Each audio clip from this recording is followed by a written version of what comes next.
Kumusta ulit sa inyo mga ka-basic? And nandito na tayo sa basic kanji part 2 na tayo, no? So ito na yung pangalawang kanji na aaralin natin. So kung matatandaan nyo, yung unang inaral natin is yung kanji ng day, ang kanji ng Japan. So ngayon naman ang ituturo ko naman sa inyo ay ang kanji ng buwan or buwan. Ituturo ko rin sa inyo kung paano siya susulat, yung tamang pagsulat, and then ano yung ibang basa pa niya, no?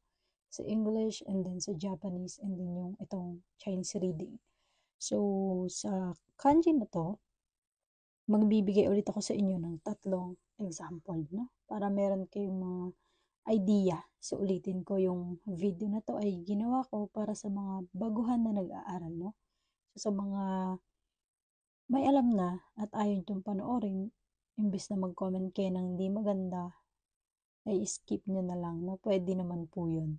And then, hindi naman po ako magaling sa kanji, and hindi rin po ako teacher. Ito po ay ginawa ko lang yung video na to para makatulong po ito. Libre lang naman po ito, wala po itong bayad, kaya wag na po kayong umeps, no? Joke lang. Nandito na tayo sa kanji na to. Yung kanji na to ay merong 4 na stroke, no? Ano to sinusulat?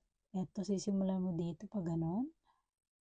1, 2, and 3, and 4. Diba? Sa 4 na stroke, meron ka na agad alam na isang kanji character. So, dito naman tayo sa onyomi at saka kunyomi. Sa onyomi, meron siyang basa na tsuki, no? Tsuki. And then dito naman sa kunyomi, meron siyang basa na getsu, gatsu. No? So, ayan yung basa niya. Kunyomi. Ito naman ang unyomi. Ayan. Yung sample sa inyo ay yung ito. Tandaan niyo ba yung kanji na ginamit ko rin doon sa unang kanji na tinuro sa inyo, yung may? Okay. So, sasamahan lang natin siya ng kanji character na tinuro ko ngayon. Ito. At gagamitin natin yung reading na onyomi. So, ang basa dito ay may, no? And then, tsuki. Okay? Yan. So, ano to sa English? Every month, no? Every month. So, yung kanji na to ay every, no? Tandaan niyo po itong kanji na to, no? Every month. So, ito na siya sa English. Saman natin ay yung getsu. Okay, so dito naman sa getsu, alam kong merong maraming nakakaalam sa kanji na to, no?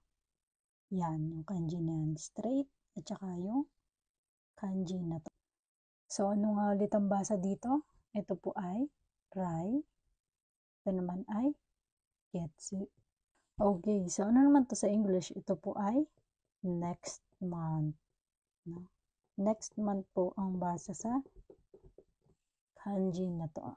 Okay, yung ang kasunod naman natin ay ang gatsu. No?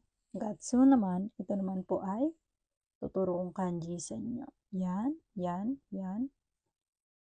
Gatsu. Ito po yung kanji na tinuturo ko ngayon sa inyo. Ayan, huwag niyo po lalagpasan na. Wala pong lagpas yan. Okay, so ano po ang basa dyan? Sho, gatsu. Okay. So ano po yan? New Year. New Year. So yun, no? Sa maikling oras, kung tinapos mo yung video na to, meron kang natutunan na ilang kanji. 1, 2, 3, and 4 ulit na kanji. Characters. Yan. So huwag niyo po kakalimutan. Maitsuki, Raigetsu, Shogatsu. Lagi po nating tatandaan na sa Japan, iba ang may alam. Kaya mo yan. Kambaten eh. Follow, like, and share.